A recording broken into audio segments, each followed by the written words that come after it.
4 ans pour qu'on complète sa reconstruction mammaire bâclée à la suite d'un cancer. Elle a vu son souhait exaucé par un bon samaritain. Elle nous raconte. Victoire partielle pour Isabelle Gaston qui a déposé aujourd'hui sa pétition pour une aide accrue aux victimes d'actes criminels. La mère des enfants tués par Guy Turcotte demandait plus, mais dit que ce gain lui fait le plus grand bien. Et un couple de camionneurs est dans un cul-de-sac. Ils attendent un bébé. Le médecin soumet la femme au retrait préventif, mais le gouvernement refuse de dédommager la mère. En plus, leur employeur refuse qu'ils reprennent la route.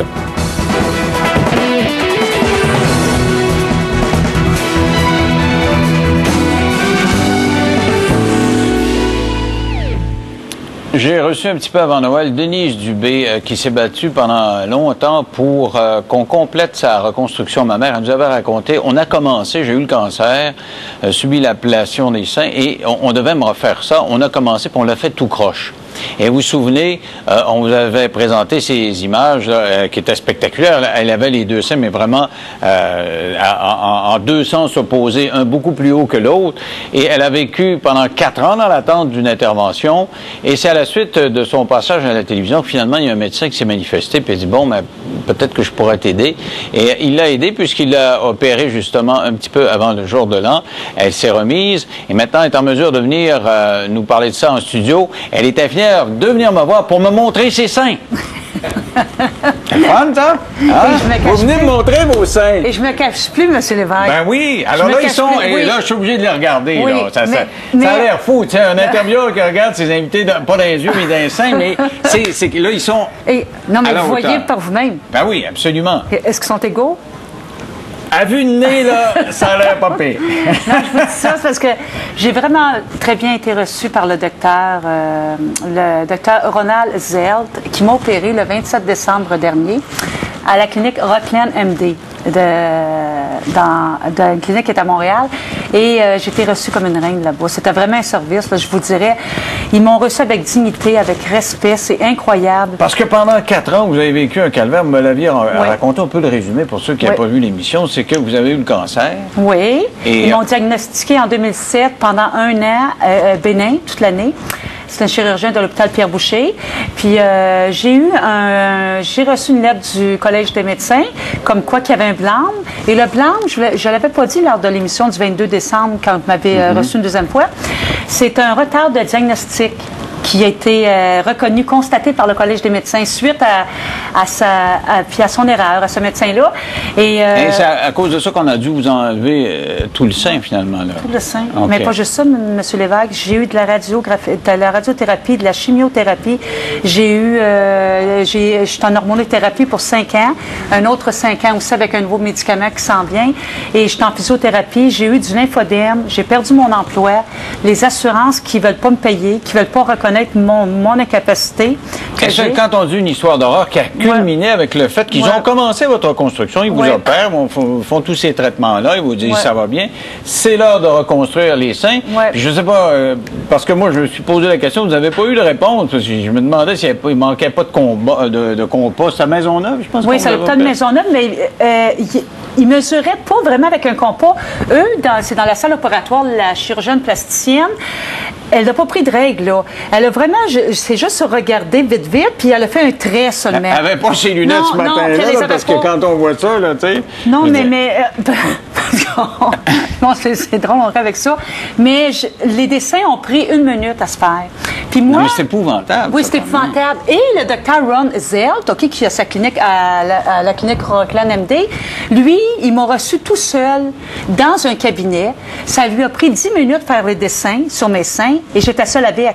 Il y a eu beaucoup de respect avec moi et j'ai gardé ma jaquette. Donc, mais vous êtes en train de me dire, j'ai vu deux techniques différentes. Oui. D'abord, la première fois qui s'est soldée justement par quelque chose d'assez... qui n'avait pas de bon sens. Non. Vous me dites, ça s'est vite fait, puis ils n'avaient pas fait de dessin ou ils sont allés à l'œil alors que dans l'autre cas... Puis j'ai un dessin sur mon sein gauche, puis elle a demandé à l'autre chirurgien, c'est un résident qui l'accompagnait, la chirurgienne plasticienne, le 18 décembre 2009, tu peux-tu y tenir ce sein-là? Moi, je vais faire le dessin. Puis il y avait tout. Il y avait à peu près 8 à 10 personnes dans la salle opératoire et je n'avais rien sur moi. Donc, en plus d'avoir manqué leur coup, vous trouviez que c'était pas très respectueux? C'est une scène très, très humiliante. Ben ouais. J'avais pas de sein. Ah ouais. En plus, là. Puis tous les yeux étaient arrivés sur moi. Fait que c'est pour ça aussi qu'il y a une poursuite au Conseil de la discipline. Mais quand on voit ça, qu'est-ce que c'était des implants qui étaient, c'est des prothèses qui étaient croches comme ça, puis ils pouvaient pas vous les réparer? C'était même pas une prothèse, c'était un expanseur qui avait, parce que j'avais rien à l'intérieur. C'était un expanseur que la chirurgienne plasticienne m'avait implanté en vue d'injection. Ça longtemps, 2 ans. 2 ans. Dur comme du ciment. Mais pourquoi c'était si long que ça? Parce que cette chirurgienne-là, elle est partie. En congé de maternité. Je l'ai su dernièrement parce qu'on m'a dit en oncologie de Maisonneuve-Rosemont qu'elle était partie 6 mois en congé de maternité. Puis elle ne me l'a pas dit. Puis le suivi qu'elle devait faire auprès de l'autre chirurgien, OK, qui a pris la relève, elle n'a pas fait non plus. C'est moi qui ai dû le faire, le suivi. Et pendant que j'ai pas eu de suivi pendant quelques mois, mon sein a dégonflé. Et le nouveau chirurgien m'a dit, Madame Dubé, on revient à la case départ parce que le sein a dégonflé. Puis il dit en plus, là, il dit, la chirurgienne qui vous a fait ce gâchis-là, il dit, elle vous l'a implanté l'expanseur trop haut. Votre sein, là, il est réellement pas droit, puis il est dévié en plus, puis il y a une malformation. Oh mon Dieu, mais ça va bien tout ça. Puis c'est son collègue qui m'a dit ça. Ça a bien mal été, votre enfant, de A à Z. Oui. Il y a 4 ans, ça a commencé avec le cancer. Depuis ce temps-là, c'est retard dans le diagnostic. Tout croche. C'est vraiment tout croche. Oui, ils ont perdu mon dossier, M. Lévesque. En plus? Oui. Puis là, je viens d'avoir une lettre du directeur des archives de Maisonneuve-Rosemont. On s'excuse, c'est la première fois qu'on voit une chose pareille. On a perdu votre dossier maître. Donc, il n'y avait pas de. C'est peut-être pour ça qu'il était mêlé. Il n'y avait pas de dossier. On va faire ça à l'œil, puis il faut croire qu'il n'était pas à l'œil. Puis là, ils ont perdu mes clichés de mammographie aussi. Là, ils ont perdu ça. Ouais. C'est à l'hôpital Pierre-Boucher qu'ils les ont perdus. Mais croyez-vous, quand ils vous disent ça? Non. Ouais, hein? Non. Parce que là, vous avez porté des plaintes, vous? Contre les deux. Le chirurgien qui est rendu maintenant chef de la chirurgie à Pierre-Boucher et la chirurgienne plasticienne qui travaille à la clinique plastique de l'hôpital Maisonneuve-Rosemont. Donc, celle qui vous a opéré en premier puis qui n'a pas fait de suivi, puis celui qui a découvert ça sur le tard, là, finalement, qui a le 4 décembre 2007, à la fin de l'année 2007, lui, vraiment, il s'est trompé sur toute la ligne. Alors, vous venez me raconter ça il y a quelques mois ici à la télévision et... Il n'y a plus de dossier. Non. Je ne sais pas, moi, à vue de nez comme ça, là, je vous pose une hypothèse. Est-ce que le fait de venir en parler, puis que vous me disiez, moi, j'envisage de poursuivre, est-ce que ça incite pas certaines personnes à se mêler et à perdre des dossiers? D'après vous, hein? J'ai même pas besoin de répondre. Il y a des questions à se poser. Beaucoup de questions à se poser, parce que c'est pas clair. Vous allez faire quoi avec ça, là? Là, je dois produire une expertise médicale. J'ai trouvé quelqu'un. Et je vais l'avoir, l'expertise médicale, d'ici 5 à 6 semaines, comme on dit. Et je n'aime pas le nom du médecin, parce que vraiment, c'est un bon médecin, et puis à peu près une trentaine d'années d'expérience. Et lui, avec les quelques morceaux de casse-tête, parce que vraiment, le casse-tête, j'ai le tiers du casse-tête, là, tu sais, des documents pertinents et médicaux. Il me dit, on va essayer de faire quelque chose. Mais il dit, Madame Dubé, il dit, je veux voir aussi la lettre du directeur des archives, comme quoi qu'ils ont perdu votre dossier. Il dit, c'est jamais vu, là, ça. Vous passez à l'émission de M. Lévesque. Dossier qui se perd. Les clichés mammographiques qui se perdent. Il y a des grosses questions à se poser. Maintenant, parlez-moi de vous. Oui. Comment ça va là, avec des seins droits, avec votre conjoint dans votre vie? Est-ce que votre confiance en vous, votre estime de vous, m'aviez raconté que c'était difficile, votre image de vous-même? Comment ça va? Êtes-vous plus heureux? Ça va très bien. Sauf qu'il faut que je me fasse réopérer dans 3 mois. Arrêtez donc. Oui. Pourquoi donc? Dû au gâchis médical laissé par cette chirurgienne-là, le docteur Zelt, il n'a pas terminé encore parce qu'il me reste encore c'est le mamelon. Puis avec comme il était vraiment trop haut. Et là, avec la déformation, il n'est pas égal à celui de droit. Il y a encore une petite différence, puis il faut qu'il me refasse une autre opération pour le sein gauche seulement. Dans 3 mois, puis ça va être fini après. Donc, il est plus minutieux, lui-là. S'il faut que ce soit au millimètre près, puis il le refait une deuxième fois. C'est le jour et la nuit.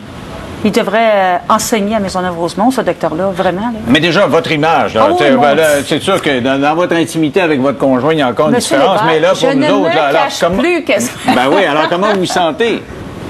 Là, je me sens, ma féminité est revenue. Oui. Et je me cache plus comme avant. Et j'ose porter des décolletés. Ce que vous ne faisiez plus depuis un bout de temps, quand même. Non, c'était pas beau, là. Vous avez vu sur les images, Ouais. c'est les décolletés, puis le monde se moquait de moi dans la rue. Il disait, regarde... Vraiment, il y a des gens qui se sont moqués de vous? Oui, ils se sont moqués de moi parce qu'ils ne connaissaient pas mon histoire. Ils disaient, regarde, la madame, elle a un sein de pété. Regarde, la madame, elle a les seins, elle s'est fait faire une chirurgie, elle a une chirurgie plastique. Regarde, qu'est-ce qu'elle a de l'air. Ah, ouais. C'est mesquin, des fois, les gens les qui peuvent être commentaires. méchants, c'est sûr. C'est ça, mais je leur disais pas que j'avais toute une histoire en arrière de tout ça. Là. Je les laissais aller. C'est une perte d'énergie. Là. Fait que c'était dur. Surtout avec une vie intime. Là. Surtout que je couchais sur le dos. Là, maintenant, je couche sur le ventre, je couche sur le côté. Pourquoi vous deviez coucher sur le dos? Parce que c'était dur comme du ciment. Je pouvais Encore, même cet pas... expanseur-là que vous appelez, là, c'est un, Oui, que j'avais pendant bidule en 2 acier. ans. En quoi? C'est en quoi? C'est pour que ce soit dur de même? Ben, je ne le sais pas, mais c'était dur comme du ciment. Et même la physiothérapeute, Mme Stéphanie Fredette, je la nomme parce qu'elle est excellente à Maisonneuve-Rosemont, elle ne pouvait même pas me faire un drainage ce côté-là parce qu'il fallait que je me couche de côté avec le sein gauche. Elle dit, bien, Mme Dubé, je ne peux pas vous faire ça. Elle dit, on va essayer avec une autre méthode. Elle dit, ça n'a pas de bon sens, votre sein. Elle dit, on va faire quelque chose pour vous. Mais elle, vraiment, là, puis j'ai encore de la physiothérapie à faire avec elle. Là. J'ai une deuxième série, là. Non, moi, ce que j'admire, puis c'est pour ça que je vous ai réinvité, c'est votre énergie puis votre détermination. Parce que là, vous êtes déterminé à vous battre. Vous êtes allé devant le Conseil des médecins, vous voulez poursuivre, en dépit du fait qu'il y a des dossiers qui se perdent. Et vous continuez. Ça fait des années que ça traîne. Là. Vous pourriez laisser tomber, vous continuez. Qu'est-ce que vous dites aux gens là, qui ont des problèmes, vous n'êtes pas la seule, et qui se retrouvent justement devant les géants et qui ont à décider ce qu'ils vont faire? Qu'est-ce que vous Moi, je prends toujours exemple David contre Goliath. Hein, cette histoire-là, David contre Goliath.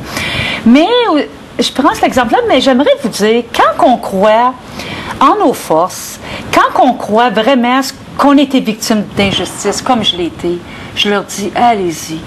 Vous êtes capables, puis même si c'est des grosses machines, je leur dis, allez-y, puis croyez en votre cause. Vous pouvez arriver à quelque chose. Regardez avec le Collège des médecins, j'ai eu un blâme. La chirurgienne de Maisonneuve-Rosemont, j'ai eu un blâme. Je l'ai rencontré le 28 février dernier, le président du conseil d'administration. Il y a eu un blâme aussi sur la chirurgienne le 20 mai 2010. Puis c'est concernant le suivi, c'est concernant la scène humiliante que j'ai eu dans la salle opératoire, concernant les faux renseignements qu'elle a donnés sur mes rapports d'accident, parce que tu allais dire qu'un arrêt de 4 semaines était suffisant. Puis j'ai perdu ma job à la Ville de Montréal à cause d'elle. Mais est-ce que vous leur en voulez à ces gens-là? Est-ce que vous avez de la hargne? Beaucoup de colère, M. Lévesque. Ouais. Parce qu'eux autres, s'ils penseraient 2 minutes, est-ce que j'aimerais ça subir le même traitement que Mme Dubé est en train de subir? Je pense pas qu'ils auraient tout fait ça. Puis je pense, moi, je dis ça sincèrement, ils ont déshonoré leur profession. Et je veux que justice soit rendue. Et quand vous dites justice rendue, vous voudriez de l'argent. Est-ce que vous faites ça pour faire de l'argent ou si vous voulez vraiment... c'est de la vengeance? C'est quoi? Non, mais pour que justice soit rendue, quand on est médecin, le serment d'Hippocrate, il faut qu'on veille sur le patient, il faut qu'on allège leur souffrance, il faut qu'on respecte le secret confidentiel. Tu sais, le secret, il ne faut pas qu'on répète. Il ne faut vraiment pas qu'on nuit aux patients. Tout ce qu'ils ont fait, c'est le contraire vis-à-vis de moi. Mais c'est sur une longue période. Sur une longue période. C'est pas juste des mois, c'est même pas des années, on est rendu à 4 ans. Puis vous me dites qu'il reste encore 3 mois avant la dernière opération, puis des poursuites qui s'en viennent. Oui. Je vais vous souhaiter bonne chance pour la prochaine opération. Merci beaucoup. Un bel été. Vous allez pouvoir reporter un maillot de bain cet été? Je n'ai déjà porté un. Oui? Oui. C'est sûr qu'il a fait beau pas mal. J'ai magasiner là, pour de bain. Puis c'est le fun. On s'en vient, oui. Merci beaucoup. Alors, un bon été. Merci à tout le monde. Et puis, tenez-nous au courant s'il y a des développements là, en ce qui concerne les poursuites. Merci. C'est le retour. On parle d'Isabelle Gaston qui a déposé aujourd'hui même sa pétition pour une aide accrue aux victimes d'actes criminels. A obtenu des